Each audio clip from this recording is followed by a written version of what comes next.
കോഴിക്കോട് താമരശ്ശേരിയിൽ യുവാവ് വിഴുങ്ങിയത് MDMA ആണോ എന്ന് സ്ഥിരീകരിക്കാൻ പോലീസിന് കഴിഞ്ഞിട്ടില്ല. മെഡിക്കൽ പരിശോധനകൾക്ക് ശേഷം മാത്രമേ ഇക്കാര്യം ഉറപ്പിക്കാൻ കഴിയുമെന്നാണ് പോലീസ് പറയുന്നത്. സ്കാനിങ്ങിൽ ഇയാളുടെ വയറിൽ തരികൾ പോലെ കണ്ടെത്തിയിട്ടുണ്ട്. അത് MDMA ആണോ എന്ന് സ്ഥിരീകരിക്കേണ്ടിയിരിക്കുന്നു. ലതീഷ് വിവരങ്ങളുമായി ചേരുകയാണ്. ലതീഷ്, ആദ്യഘട്ട സ്കാനിങ്ങിൽ തരികൾ പോലെ ചില സാധനങ്ങൾ കണ്ടിട്ടുണ്ട് എന്നാണ് മനസ്സിലാക്കാൻ കഴിയുന്നത്.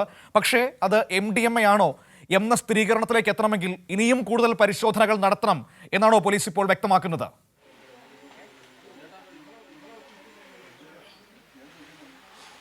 മനു, ആ നിലയിലാണ് ആശുപത്രി അധികൃതരിൽ നിന്നും അതേപോലെ തന്നെ താമരശ്ശേരി പോലീസിൽ നിന്നും ലഭിക്കുന്ന വിവരം. കാരണം ആശുപത്രി അധികൃതർ തീർത്ത് പറയണം MDMA ആണ് എന്ന്, എന്നാൽ മാത്രമാണ് പോലീസിനും ഇക്കാര്യം സ്ഥിരീകരിക്കാൻ കഴിയുകയുള്ളൂ. എന്നാൽ യാസറിൽ നിന്ന് MDMA പോലീസിന് കണ്ടെടുക്കാൻ കഴിഞ്ഞിട്ടുണ്ട്.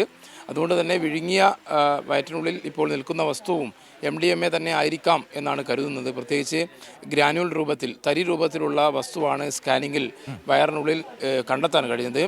യാസിറിനെ അടിയന്തര ശസ്ത്രക്രിയയ്ക്ക് വിധേയമാക്കിക്കൊണ്ടിരിക്കുന്നു എന്നാണ് നമുക്ക് മനസ്സിലാക്കാൻ കഴിയുന്നത്. കാരണം 2 ആഴ്ച മുമ്പാണ് താമരശ്ശേരി തന്നെ ഇത്തരത്തിൽ പോലീസ് പിടിയിൽ അകപ്പെട്ട യുവാവ് MDMA വിഴുങ്ങുകയും മരണപ്പെടുകയും ചെയ്തത്. അതുകൊണ്ട് തന്നെ ഇന്നലെ നാട്ടുകാരാണ് യാസിറിനെ പിടികൂടുന്നത്.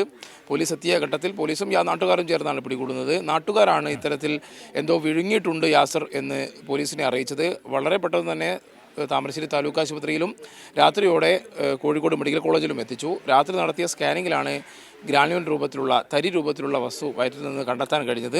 അത് പുറത്തെടുക്കാനുള്ള ശസ്ത്രക്രിയ നടന്നുകൊണ്ടിരിക്കുകയാണ്. കാരണം ഇത് ശരീരത്തിൽ രക്തത്തിൽ ലയിച്ചു കഴിഞ്ഞാൽ മരണം സംഭവിക്കുമെന്നാണ് ഷംനാദിൻ്റെ മരണത്തിൽ നിന്ന് നമുക്ക് മനസ്സിലാക്കാൻ കഴിയുന്നത്. ഡോക്ടർമാരും ആ നിലയിൽ തന്നെയാണ് പറയുന്നത്. കാരണം മാരക രാസവസ്തുവാണ് MDMA എന്ന് പറയുന്നത്. അത് ശരീരത്തിൽ രണ്ടാഴ്ച മുൻപുള്ള ദാരുണമായ സംഭവം നമ്മുടെ മുൻപിലുണ്ട്. അതിൻ്റെ ഇടയിലാണ് ഇപ്പോൾ വീണ്ടും മറ്റൊരാൾ കൂടി കയ്യിലുണ്ടായിരുന്ന മയക്കുമരുന്ന് വിഴുങ്ങി എന്നൊരു സംശയം നമ്മുടെ അടുത്തേക്ക് വരുന്നത്. സ്വാഭാവികമായും അത് ഗൗരവതരമാണ്. അടിയന്തരമായ ശസ്ത്രക്രിയയ്ക്ക് വിധേയനാക്കുന്നു എന്നൊക്കെ മനസ്സിലാക്കുന്നു. അപ്പോൾ ആ രീതിയിൽ ആശുപത്രി അധികൃതർ അതുമായി ബന്ധപ്പെട്ട് പറയുന്നത് എന്താണ്? പുറത്തു വരുന്ന വിവരം മാത്രമാണ് ആശുപത്രി അധികൃതരിൽ നിന്നും ലഭിക്കുന്നത്. കാരണം ഗ്രാനുവൽ രൂപത്തിലുള്ള, തരി രൂപത്തിലുള്ള വസ്തു വയറിലുണ്ട്. അത് പുറത്തെടുക്കാനുള്ള ശസ്ത്രക്രിയ നടത്തേണ്ടതുണ്ട്. അത് പുറത്തെടുക്കാനുള്ള ശ്രമം നടത്തിക്കൊണ്ടിരിക്കുകയാണ് എന്ന് മാത്രമാണ് അധികൃതർ പറയുന്നത്.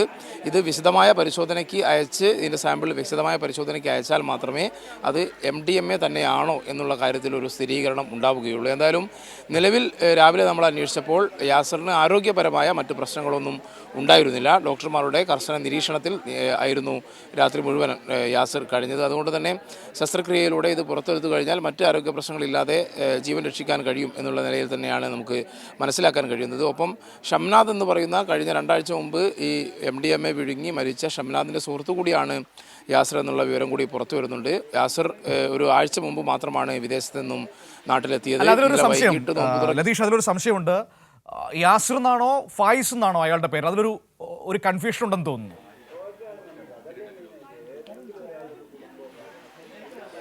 ക്ഷമിക്കണം, യാസർ അല്ല, ഫായിസ് ആണ്. പേര് മാറിയതാണ്. എന്നോട് പേര് മാറിയതാണ്. ഫായിസ് ഇന്നലെ രാത്രിയാണ് വീട്ടിൽ നിന്ന് വലിയ പ്രശ്നങ്ങൾ ഉണ്ടാക്കുന്നത്. സന്ധ്യയോടുകൂടി, നോമ്പുതുറയ്ക്ക് ശേഷമാണ് പ്രശ്നം ഉണ്ടാക്കുന്നത്. അത് നാട്ടുകാർ ഓടിക്കൂടിയ ഘട്ടത്തിൽ വീട്ടുകാരെ കൊല്ലുമെന്ന് ഭീഷണിപ്പെടുത്തി അദ്ദേഹം വലിയ തോതിലുള്ള ആക്രമം അഴിച്ചുവിടുകയായിരുന്നു വീട്ടിൽ. ആ ഘട്ടത്തിലാണ് താമരശ്ശേരി പോലീസിനെ വിളിക്കുന്നത്. പോലീസ് എത്തി നാട്ടുകാരുടെ സഹായത്തോടു കൂടി ഫായിസിനെ പിടികൂടുകയായിരുന്നു. പിടികൂടിയ ഘട്ടത്തിൽ പോലീസാണ് ഫായിസ് ഇത്തരത്തിൽ എന്തോ കൈവശമുണ്ടായിരുന്ന വസ്തു വായിലേക്ക് ഇട്ടിട്ടുണ്ട്, വിഴുങ്ങിയിട്ടുണ്ട് എന്ന് പറയുന്നത്. അങ്ങനെയാണ് പോലീസ്. ശരി, ഞാൻ ലതീഷിലേക്ക് മടങ്ങി വരാം.